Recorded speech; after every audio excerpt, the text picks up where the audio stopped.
Hello everyone, আজকে আমি মা আর অদ্বৈত তিনজনেই রেডি হয়ে এখন বেরিয়ে পড়েছি, এক জায়গায় যাব। তো এখানে উদিত আর রাহুলদার সাথে দেখা হলো, তো ওরা টাটা করছিল আমরা চলে যাচ্ছি বলে। আমরা এখন সবাই মিলে যাচ্ছি কুমারটুলি সরস্বতী ঠাকুর আনতে, কারণ সামনে সরস্বতী পুজো। তো চলো ওখানে গিয়ে তোমাদেরকে দেখাচ্ছি।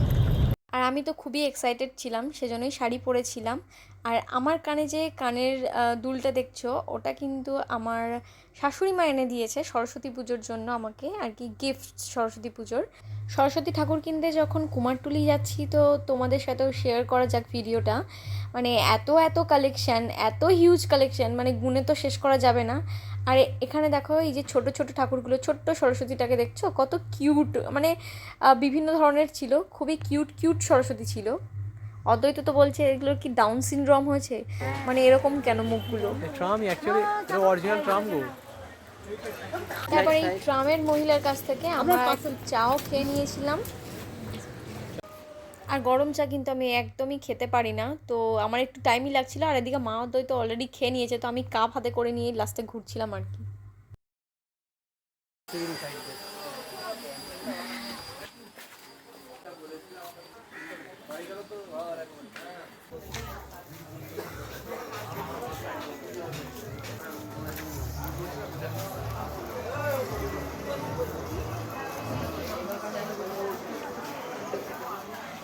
আর এই যে এই ঠাকুরগুলোকে দেখে অদ্বৈত বলছে যে ডাউন সিনড্রোম হয়েছে নাকি। অ্যাকচুয়ালি এখন এগুলো ট্রেন্ডে চলছে এরকম ঠাকুর।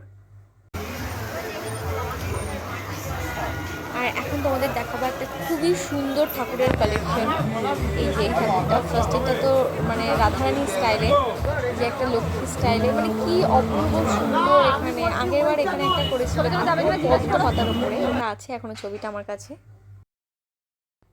তো এখন যাচ্ছি আমরা আমাদের ঠাকুর কেনার জন্য। আর এখানে গিয়ে এরকম ছোট ঠাকুর দেখে বেশ ভালোই লাগছিল এগুলো। তো এই একটা ঠাকুর দেখেছিলাম, এখানে আরও কিছু ছিল, সেগুলো আমাদেরকে দেখাচ্ছিল। এই একটা ঠাকুর ছিল, আর পাশে একটা দেখেছো বসে আছে। তো এগুলো দেখতে বেশ সুন্দরই লাগছিল। দেখি দুটো তাকাও দিকে। এখানে তো বিভিন্ন ধরনের ঠাকুরের ডিজাইন ছিল, সাথে যদি কেউ অন্যরকমভাবে কাস্টমাইজ করাতে চাইছিল তো ওরা করে দিচ্ছিল সাথে সাথেই।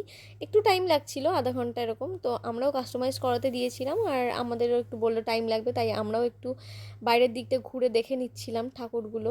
আর এখানে একটা কালী ঠাকুর রং করছিল, তো সেটাই দেখছিলাম, কি অপূর্ব সুন্দর লাগছিল রং করার সময়। আর তারপর ভেতরেও গেলাম কিছু সরস্বতী ঠাকুর আরও দেখার জন্য। তো এখানে তো এই সরস্বতী ঠাকুরটাকে দেখলাম, এটা তো সিল্কের শাড়ি পরিয়েছে, পাশে একটা জামদানি স্টাইলের শাড়ি পরানো, এগুলো অসম্ভব সুন্দর ছিল। তারপর আরেকটা ঠাকুর দেখো, এই একটা ঠাকুর দেখো কি কিউটভাবে বানিয়েছে না, খুব সুন্দর। আর এই মা কালীর মুখটা তো অপূর্ব সুন্দর লাগছে। এই যে তারপরে আমাদের ঠাকুর রেডি করা হয়ে গিয়েছিল, তো আমরা এখন ঠাকুর নিয়ে বাড়ি ফিরছি। ফেরার সময় আমরা দমদম হয়ে ফিরছিলাম, তো দেখলাম রবীন্দ্রভারতী ইউনিভার্সিটিটা খুবই সুন্দর করে সাজিয়েছে, সাথে ওদের গেট রাস্তা খুবই ভালো লাগছিল দেখতে, মানে একটা পুজো পুজো ভাইবস আর কি। তো আমরাও মাকে নিয়ে বাড়ি ফিরলাম, আর মায়ের মুখটা কিন্তু পুজোর দিনই দেখাবো। তো আজকের ব্লগটা এই পর্যন্তই, টাটা।